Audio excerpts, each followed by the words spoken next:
وفي هذه الأثناء قالت مصادر أمنية كردية إن عشرات القتلى والجرحى من أفراد البشمركة الكردية ومقاتلي تنظيم الدولة سقطوا في هجوم شنه التنظيم على عدد من المناطق التي تسيطر عليها القوات الكردية في مدينة سنجار غرب مدينة الموصل. وأضافت المصادر ذاتها أن هجوم التنظيم جاء من 4 محاور تخللته عدة تفجيرات انتحارية بأحزمة ناسفة وسيارات ملغومة استهدفت مواقع توجد فيها القوات الكردية في سنجار. كما أشارت المصادر إلى أن القوات الكردية تمكنت من صد الهجوم بعد غطاء جوي وفرته طائرات التحالف. ينضم إلينا من عمان الخبير العسكري العقيد المتقاعد من القوات الخاصة بالجيش العراقي محمد عبد الكريم. سيادة العقيد، ما هو تقييمك لهذه المعارك الدائرة؟ يعني إلى ما ستسفر أو إلى ما ستنتهي؟ أول مرة مساء الخير، أهلا بك. سلام المشاهدين. المعركة بين الجيش العراقي اللي هو الآن تكوينه تقريبا جيش هجين من حشد شعبي وجيش وعشائر، وكذلك القوات ما يسمى بالدولة الإسلامية أو داعش، لا هي معركة أنصار أو عصابات ولا هي ماسكة الأرض بجبهة. فهيك معركة إذا طوقت تكريت راح تكون إبادة للجميع. أنا في رأيي أن التقدم يصير من جهة واحدة ويترك إلى داعش جبهتين للانسحاب ووضع مصدات لهم لإبادتهم أو أسرهم. أما في حالة تطويق تكريت كاملا ما حيخرج من تكريت المقاتل اللي بداخلها، راح تصير إبادة جماعية وتدمر تكريت كما دمرت عين العرب في سوريا. هيك طريقة معركة ما تصير، ما بيها نتيجة غير الدمار. إنها معركة لدمار تكريت وليس لتحرير تكريت. أنا مع الحكومة وليس ضد الحكومة، بس طريقة هاي الطريقة اللي هسه يتكلمون عليها وهو أن تطوق المدينة، هذا خطأ.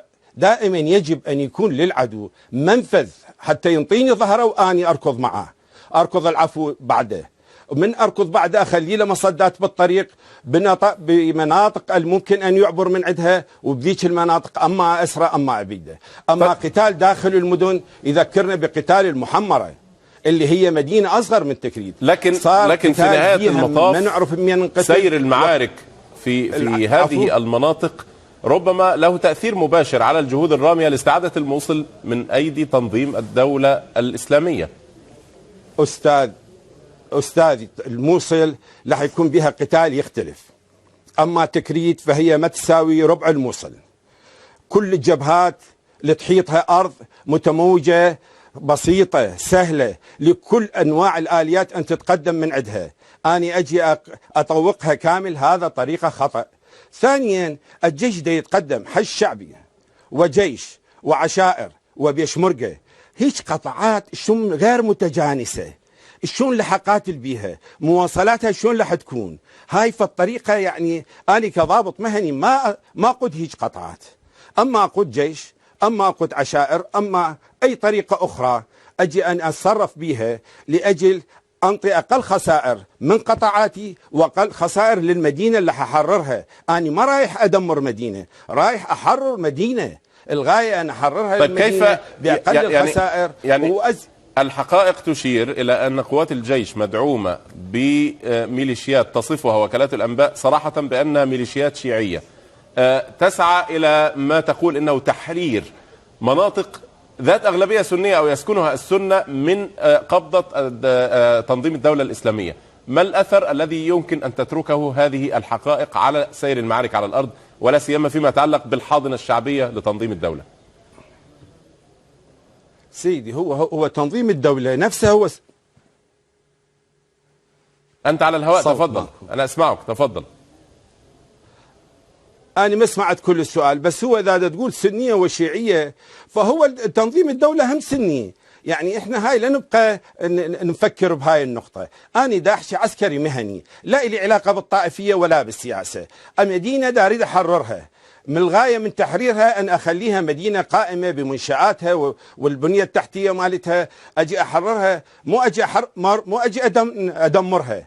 الغاية هو شنو؟ أني أريد أحرر تكريت لأن هي عقدة مواصلات إلى الذهاب إلى الموصل.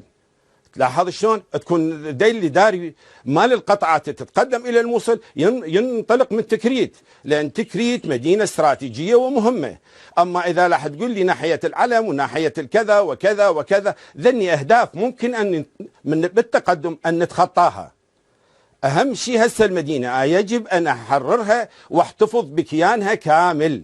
اول شيء يجب لا اطوقها كامل، اسمح للقطعات المتمركزه بها مجال ان ينسحبون وينطوني ظهرهم بذلك الوقت حتى اتبعهم. واني بالنسبه لي عندي قوه جويه ان كانت عراقيه او من التحالف، وهي الارض مفتوحه، فهاي جنه الطيار. انا الطيار العجله وحده ممكن ان يدمرها، فكيف اذا ينسحبون عباره عن كميه من ارتال؟ فهاي الاباده لهم جماعيه تكون. اما مثل ما حضرة جنابك تقول لي شيعي وسني، هاي سموه وقتها. انا في الحقيقه لست انا الذي اقول، هذه حقائق تتحدث عنها وكالات الانباء ووسائل الاعلام في العالم باسره، يعني ليست من اختراعي. انا انقل اليك هذه الحقائق واطلب منك التعليق عليها فقط. شكرا جزيلا لك الخبير العسكري العميد المتقاعد من القوات الخاصه بالجيش العراقي السيد محمد عبد الكريم.